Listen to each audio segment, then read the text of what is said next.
कहानी एक महिला सेना अधिकारी के इर्द गिर्द घूमती है जो यूएसए नेवी की स्पेशल फोर्स में शामिल होने वाली पहली महिला बन जाती है। अपने वरिष्ठ अधिकारियों के संदेह के बावजूद वह परीक्षा पास करके सभी को गलत साबित कर देती है, जबकि कई पुरुष ट्रेनिंग छोड़ देते हैं। मूवी की शुरुआत सीनेट सशस्त्र सेवा समिति द्वारा नेवी में सचिव के पद के लिए सेवानिवृत्त मिलिट्री ऑफिसर थियोडोर हेस का साक्षात्कार लेने से होती है। इस समय जिस विषय पर चर्चा हो रही है वह है नेवी में महिलाओं को दी जाने वाली सीमित भूमिका, और हेस इस रुख का बचाव करने की कोशिश करती है। अचानक इस सुनवाई की अध्यक्षता कर रही टेक्सास की सीनेटर लिलियन डेहेवन हेस के आधे अधूरे भाषण को बीच में रोक देती है। वह उनके तर्कों का खंडन करती है और कहती है कि मिलिट्री में महिलाओं के प्रति नेवी का रवैया ऐतिहासिक रूप से खराब रहा है। सीनेटर अपनी रिसर्च पर जोर देती है और रिपोर्ट के कुछ अंश पढ़ना शुरू करती है। इसमें उच्च पदस्थ नेवी ऑफिसर्स के रिकॉर्ड किए गए बयान हैं जो महिला सैनिकों को कम सक्षम के रूप में चित्रित करते हैं, साथ ही अक्सर महिलाओं के प्रति द्वेषपूर्ण टिप्पणियां करते हैं। इस विस्फोटक सुनवाई के बाद नौसेना तुरंत डेहेवन के साथ एक निजी बैठक के लिए बुलाती है। वह बैठक के लिए सहमत हो जाती है और जल्द ही अपने कार्यालय में रक्षा विभाग या डीओडी के अधिकारियों के साथ बैठती है। हालांकि डीओडी के लोग नेवी में महिलाओं को शामिल करने के सख्त खिलाफ हैं और डेहेवन के प्रयासों को विफल करने की एक योजना लेकर आए हैं। वे उसे एक एकीकरण योजना प्रस्तुत करते हैं जिसमें कहा गया है कि यदि कोई महिला प्रशिक्षु नेवी द्वारा निर्धारित किसी भी मूल्यांकन प्रोग्राम को पास करने में सक्षम है तो वे उसे अपने रैंक में शामिल होने की अनुमति देंगे। डेहेवन को एहसास होता है कि यह एक जाल है, क्योंकि रक्षा विभाग महिला कैडेट के लिए सबसे कठिन प्रशिक्षण कार्यक्रम चुनेगा और उसे एक एग्जाम्पल बनाएगा। लेकिन वह फिर भी इसके लिए सहमत हो जाती है, क्योंकि वह जानती है कि इस प्रोग्राम से बनी चर्चा उसके करियर में ही हेल्प करेगी। सीनेट कार्यालय के बाहर रक्षा विभाग के अधिकारी हेस से मिलते हैं और चर्चा करते हैं कि उन्हें डेहेवन की महिला प्रशिक्षु के लिए कौन सा प्रोग्राम चुनना चाहिए। वे US Navy combined reconnaissance team या सीआरटी पर सहमत होते हैं, जो एक कठिन चयन ट्रेनिंग है जिसमें लगभग 60% उम्मीदवार चौथे सप्ताह से पहले ही ट्रेनिंग छोड़ देते हैं। तीसरा सप्ताह विशेष रूप से गहन होता है और इसे नरक सप्ताह के रूप में लेबल किया जाता है। इन पुरुष अधिकारियों का दृढ़ विश्वास है कि कोई भी महिला पहले सप्ताह से आगे नहीं बढ़ पाएगी। सीन नौसेना के उपग्रह निगरानी कक्ष में बदल जाता है, जहां स्थलाकृतिक विश्लेषक लेफ्टिनेंट जॉर्डन ओनील सक्रिय युद्ध क्षेत्र से सील टीम को घर लाने पर काम कर रहे हैं। कंट्रोल रूम ने टीम के साथ संपर्क खो दिया है और एक ऑफिसर ने उन्हें बाहर निकालने के लिए अतिरिक्त सहायता भेजने का सुझाव दिया है, लेकिन इस प्रक्रिया में 18 मिनट लगेंगे, क्योंकि अतिरिक्त सहायता टीम को पूर्व निर्धारित बचाव बिंदु तक पहुंचने के लिए इतना समय चाहिए होगा। दूसरी ओर ओनील ने पिकअप पॉइंट को पूरी तरह से बदलने का प्रस्ताव रखा। उन्होंने बताया कि सील टीम अनुभवी सैनिकों से बनी है जो युद्ध क्षेत्र से सुरक्षित निकास की तलाश करेंगे। इस प्रकार भले ही टीम से सीधा संचार टूट गया हो, उन्हें एक नए बचाव स्थल की तलाश करनी चाहिए। फिर वह जल्दी से क्षेत्र की उपग्रह छवियों का विश्लेषण करती है और एक ऐसे क्षेत्र को इंगित करती है जो बचाव समय को आधा कर देगा। उसकी योजना को हरी झंडी मिल जाती है और ठीक 9 मिनट बाद सील टीम उसी स्थान से नियंत्रण कक्ष से फिर से संपर्क स्थापित करती है, जिसे ओनील के बताए अनुसार उन्हें बचा लिया जाता है, जिससे एक बड़ी तबाही टल जाती है। इस बीच सीनेटर डेहेवन और उनकी टीम नेवी के सीआरटी प्रोग्राम के लिए उम्मीदवारों की एक लंबी सूची देखती है। वह एक ट्रायथलीट को बेहद दुबला होने के कारण और एक चैंपियन पावर लिफ्टर को लगभग पुरुषों की तरह मांसल होने के कारण खारिज कर देती है। वह चाहती है कि महिला प्रशिक्षु एक महिला के पारंपरिक रूप में फिट हो, ताकि वह साबित कर सके कि कोई भी महिला नेवी का हिस्सा हो सकती है, और ऐसा करने के लिए महिलाओं को हमेशा शारीरिक रूप से मजबूत दिखने की जरूरत नहीं है। उसकी नजर लेफ्टिनेंट जॉर्डन ओनील पर पड़ती है, जिसने ओलंपिक ट्रायथलॉन प्रतियोगी होने के साथ साथ अकादमिक रूप से उत्कृष्ट होने की प्रभावशाली उपलब्धियां हासिल की हैं। वह पारंपरिक रूप से स्त्री होने के मामले में डेहेवन के बिल में भी फिट बैठती है। काम के इस व्यस्त दिन के बाद लेफ्टिनेंट ओनील अपने मंगेतर लेफ्टिनेंट कमांडर रॉयस हार्पर से मिलती है, जो नेवी के लिए एक ऑपरेशनल अधिकारी है। वह उसे संदिग्ध स्थिति से सफलतापूर्वक निपटने के लिए बधाई देता है, लेकिन साथ ही उसे वार्निंग भी देता है कि वह ऐसे मामलों में बहुत अधिक शामिल न हो, क्योंकि वह एक सैनिक नहीं बल्कि एक खुफिया अधिकारी है। तभी ओनील को एक कॉल आती है और उसे सीनेटर डेहेवन से उनके ऑफिस में तत्काल मिलने के लिए कहा जाता है। अगले दृश्य में सीनेटर सीआरटी प्रोग्राम से संबंधित डॉक्यूमेंट ओनील को देता है और बताता है कि पूरा मामला क्या है। वह कहती है कि अगर ओनील इस ट्रेनिंग को पूरा करे लेती है तो भविष्य में महिलाओं के लिए नेवी में शामिल होने के दरवाजे खुल जाएंगे। उस रात लेफ्टिनेंट अपने घर लौटती है और अपने पति के साथ इस विचार पर चर्चा करती है, लेकिन वह कई कारणों से इस विचार के बारे में बहुत उत्साहित नहीं लगता। सबसे पहले नेवी सीआरटी एक बहुत ही कठिन प्रोग्राम है जो ओनील को लंबे समय तक चलने वाली शारीरिक चोटें पहुंचा सकता है। उसे कई पुरुषों के साथ प्रशिक्षण और रहने की जगह भी साझा करनी होगी जो निस्संदेह उसके साथ गलत बर्ताव करेंगे। लेकिन अगर वह किसी तरह से चुनी जाती है तो उसे लंबे समय तक एक्टिव ड्यूटी पर तैनात किया जाएगा। रॉयस का कहना है कि उसके पास इतने लंबे समय तक उसका इंतजार करने का धैर्य नहीं हो सकता। ये ओनील को दुखी करता है, जिसे लगता है कि उसका मंगेतर उसकी क्षमताओं और उनके रिश्ते को कमजोर कर रहा है। वह अब सभी को गलत साबित करने के लिए और भी दृढ़ है और सीआरटी कार्यक्रम के लिए नामांकन करती है। कुछ दिनों बाद वह ट्रेनिंग सेंटर पहुंचती है और कमांडिंग ऑफिसर उसे हॉस्टल से दूर एक अलग रूम देता है जहां सभी पुरुष प्रशिक्षु सोते हैं। जल्द ही यह बात फैल जाती है कि प्रोग्राम में एक महिला को भी भर्ती किया गया है, जिससे पुरुष बिल्कुल भी खुश नहीं दिखते हैं। उसी रात जब ओनील रात के खाने के लिए मेस में पहुंचती है तो कई पुरुष उसका मजाक उड़ाते हैं और उस पर महिला विरोधी टिप्पणियां करते हैं। अगले दिन ट्रेनिंग आखिरकार शुरू होती है और कमांडिंग ऑफिसर दोहराता है कि अधिकांश सैनिक तीसरे सप्ताह के अंत तक नहीं पहुंच पाएंगे। फिर वह प्रशिक्षुओं को कमांड मास्टर चीफ जॉन ओरगेल को सौंप देता है, जो उनके मुख्य ट्रेनिंग सुपरवाइजर होंगे। वह बहुत ही सख्त व्यक्ति है और उसे इस बात की परवाह नहीं है कि ग्रुप में एक महिला भी है। वह सभी की वर्दी की जांच करते हुए वह डीएच लॉरेंस की एक स्टोरी सेल्फ पिटी पढ़ता है। अप्रत्यक्ष रूप से सभी को खुद पर तरस न खाने के लिए कहता है। इसके बाद प्रशिक्षुओं को सबसे पहले सिखाया जाता है कि कैसे सैन्य श्रेणी की नावों को समुद्र की ओर ले जाया जाए और जल्दी से उससे उतरा जाए। बाकी की ट्रेनिंग बहुत कठिन है, जो उनकी शारीरिक शक्ति का परीक्षण करती है। कई भीषण अभ्यासों के दौरान दौरान कमांड मास्टर जॉन उन्हें छोड़ने का आग्रह करता है ताकि उन्हें आगे और दुर्व्यवहार न सहना पड़े। इसलिए उन्होंने प्रशिक्षण यार्ड के सामने एक घंटी लगाई है और जो कोई भी छोड़ना चाहता है उसे 3 बार घंटी बजानी होगी। ओनील के साथ जॉन से कोई अलग व्यवहार नहीं किया जाता है, लेकिन वह अन्य प्रशिक्षुओं की लैंगिकवादी टिप्पणियों से बच नहीं सकती है। वे सभी रसोई की ओर भागते हैं और अपने प्लेटों में खाना पाने के लिए जी जान से संघर्ष करते हैं, लेकिन जैसे ही वे इसे खाने लगते हैं प्रशिक्षक उन्हें मैदान की ओर वापस जाने के लिए चिल्लाना शुरू कर देते हैं। उन्हें अपने भोजन को कचरे के डिब्बे में डालने और खाली पेट प्रशिक्षण में शामिल होने के लिए मजबूर होना पड़ता है। चरम दिनचर्या का यह सिलसिला अगले दिन भी जारी रहता है। सुबह से रात हो जाती है और सैनिकों को ठंडे समुद्री पानी का सामना करने के लिए प्रशिक्षित किया जाता है। इसके बाद ही उनका चिकित्सकीय मूल्यांकन किया जाता है और उन्हें वही खाना खाने की अनुमति दी जाती है जिसे उन्होंने कचरे के डिब्बे में फेंक दिया था। यह पूरी तरह अराजकता है, लेकिन ओनील उसकी जेब में रोटी का एक टुकड़ा छुपा लेती है और बचा हुआ ठंडा भोजन अपने मुंह में ठूंस लेती है। रात के खाने के बाद कमांड मास्टर जॉन उन्हें एक निबंध लिखने का आदेश देते हैं कि वह यूएस नेवी स्पेशल फोर्सेस में क्यों शामिल होना चाहते हैं। जब थके और भूखे सैनिक निबंध लिखने पर ध्यान केंद्रित करते हैं तो जॉन उन्हें सुलाने के लिए सुखदायक ओपेरा सॉन्ग बजाता है, जिससे जो सो जाते हैं उन्हें शिविर से बाहर निकाल दिया जाता है। ओनील रोटी का एक निवाला खाती है जिसे उसने पहले से छिपा रखा था और इससे उसे इस परीक्षण के दौरान जागते रहने में मदद मिलती है। 15 मिनट बाद जॉन परीक्षण कक्ष में वापस आता है और उन्हें ट्रेनिंग यार्ड में वापस भागने का ऑर्डर देता है। उन्हें एक बाधा कोर्स दौड़ना है जिसमें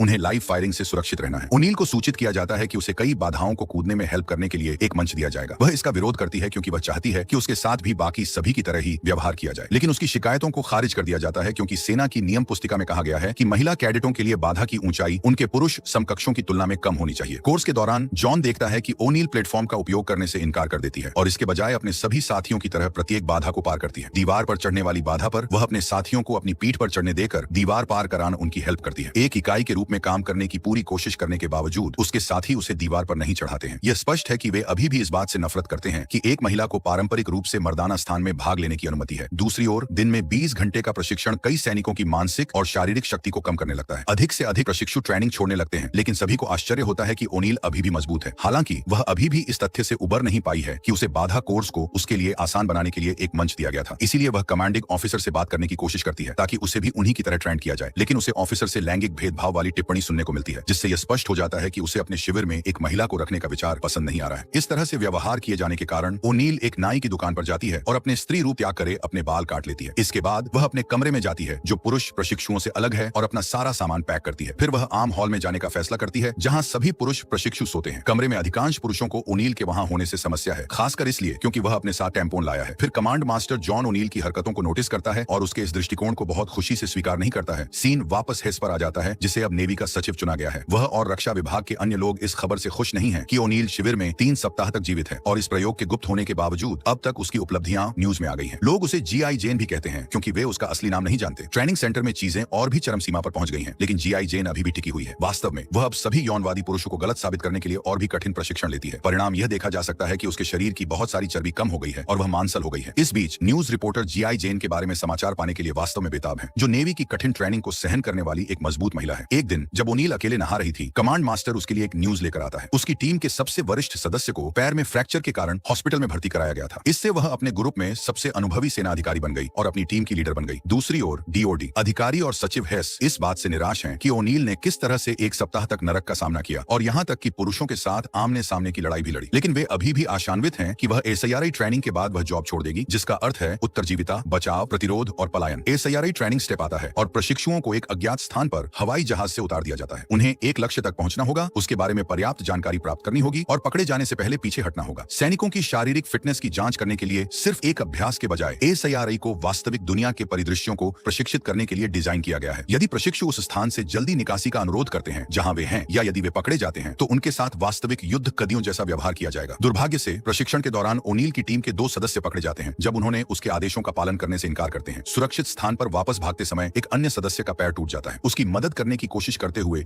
ओनील भी पकड़ी जाती है। वे सिर्फ प्रशिक्षु हैं, लेकिन अधिकारी इसे वास्तविक रूप देते हैं और उस व्यक्ति की हेल्प भी नहीं करते जिसका पैर टूट गया था। वे वास्तव में उसे अन्य टीमों के स्थान के बारे में जानकारी देने के लिए टॉर्चर करते हैं, जिसका इस परिदृश्य में मतलब है ट्रेनिंग छोड़ना। जब ओनील का समय आता है तो उससे कोई और नहीं बल्कि खुद कमांड मास्टर जॉन ही पूछताछ करते हैं। उसके हाथों को उसकी पीठ के पीछे बांध कर जॉन उसे बेरहमी से पीटना शुरू कर देता है। जब दूसरे ट्रेनिंग ऑफिसर को लगता है कि यह बहुत हिंसक हो रहा है तो जॉन उसे बाहर जाने का आदेश देता है। फिर वह ओनील को उसके सिर से पकड़ता है और उसे दरवाजे से बाहर पटक देता है और ओनील को सबके सामने प्रताड़ित करता है ताकि वह उसकी टीम के साथियों से बाकी टीमों के स्थान के बारे में इंफॉर्मेशन ले ले। लेकिन ओनील अपनी टीम के साथियों को चुप रहने के लिए दृढ़ता से कहती है। फिर जॉन यातना को एक कदम आगे ले जाता है और उसकी पैंट फाड़ने की कोशिश करता है, यह कहते हुए कि यह सब वास्तविक स्थिति में हो सकता है। अचानक ओनील जवाबी कार्रवाई करता है और जॉन को उसके पैरों के बीच मारने में कामयाब हो जाती है। फिर वह उसके शरीर पर दो खतरनाक किक मारती है, लेकिन जॉन उठता है और उसे बेहोश कर देता है। फिर वह उसकी टीम के साथियों की ओर जाता है और यह कहकर अपने कृत्य को उचित ठहराता है कि वह उसे यह एहसास दिलाने के लिए ऐसा कर रहा है कि वह लड़ने के लिए पैदा नहीं हुई है। यह सब बकवास सुनकर ओनील जॉन को उसकी पीठ चूमने के लिए कहकर उसका अपमान करती है, जिस पर सभी पुरुष प्रशिक्षु ओनील की जय जयकार करते हैं और कमांड मास्टर को ऐसा करने के लिए कहते हैं। सभी विभागों के बेमेल सैनिकों के एक समूह को एक टीम में बदलने के बाद ओनील ने आखिरकार जॉन का सम्मान अर्जित किया। जीआई जेन के CRT ट्रेनिंग पास करने की खबर सीनेटर डेहेवन तक पहुंचती है, जो इस बात से बहुत खुश हैं। अपनी बहादुरी के प्रदर्शन के बाद ओनील को अपने साथियों से सम्मान मिलना शुरू हो गया है, जो अब उसके साथ एक समान और एक दोस्त की तरह व्यवहार करते हैं। एक दिन जब वह अपनी महिला मित्रों के साथ समुद्र तट पर बाहर जाती है तो कोई चुपके से उसकी फोटो क्लिक करने में कामयाब हो जाता है। फिर तस्वीरें उच्च अधिकारियों को भेजी जाती हैं, जो ओनील पर समलैंगिक होने का सवाल उठाते हैं। उसे बताया जाता है कि ट्रेनिंग के दौरान अन्य महिला अधिकारियों के साथ उसकी तस्वीरें लेना उनके और उनके संगठन के लिए अपमान की बात है। इसलिए जैसा कि यह है, वह प्रशिक्षण छोड़ देगी ताकि पूरी तस्वीरों की जांच की जा सके। वह अपनी ट्रेनिंग जारी रखना चाहती है और उसका मानना है कि कोई उसकी ट्रेनिंग में बाधा डालने की कोशिश कर रहा है, लेकिन उसे बताया जाता है कि जांच के बाद जब वह निर्दोष साबित हो जाएगी तो वह फिर से शुरू से प्रशिक्षण में शामिल हो सकेगी, जिसका मतलब है कि अब तक उसने जो कुछ भी किया है वह सब व्यर्थ हो जाएगा। इस बात से क्रोधित होकर कि हर कोई उसे बर्बाद करने की कोशिश कर रहा है, ओनील ने 3 बार घंटी बजाई, यह संकेत देते हुए कि वह स्वेच्छा से ट्रेनिंग से हट रही है। फिर वह अपने मंगेतर के पास घर लौटी है, जिसके पास साझा करने के लिए कुछ हैरान करने वाली खबर है। वह उसे दिखाता है कि गुमनाम तस्वीरें किसी और से नहीं बल्कि सीनेटर डेहेवन के ऑफिस से ही भेजी गई थी, वही व्यक्ति जो चाहता था कि वह महिला सशक्तिकरण को साबित करने के लिए सफल हो। पता चलता है कि सीनेटर ओनील का इस्तेमाल सिर्फ अपना नाम आगे बढ़ाने के लिए कर रही थी। वह चाहती थी कि वह अपने पुरुष समकक्षों को डराने के लिए बस इतनी ही सफल हो, और जब ओनील पास होने ही वाली थी तो डेहेवन ने उसे अपने गृह राज्य टेक्सास से सैन्य आधारित बंदी को रोकने के लिए नेवी के साथ सौदेबाजी के रूप में इस्तेमाल किया। यहाँ तक कि जब ओनील इस बारे में सीनेटर से भिड़ती है तो वह ऐसे खेलती है जैसे उसे कुछ भी पता नहीं है, लेकिन बाद में सीनेटर लिलियन सच बताती है और स्वीकार करती है कि उसने राजनीतिक लाभ पाने के लिए उसका इस्तेमाल किया। शैतान के मुंह से यह सुनने के बाद ओनील उसे बेनकाब करने की धमकी दी। वह प्रेस से इस बारे में बात करने से नहीं डरती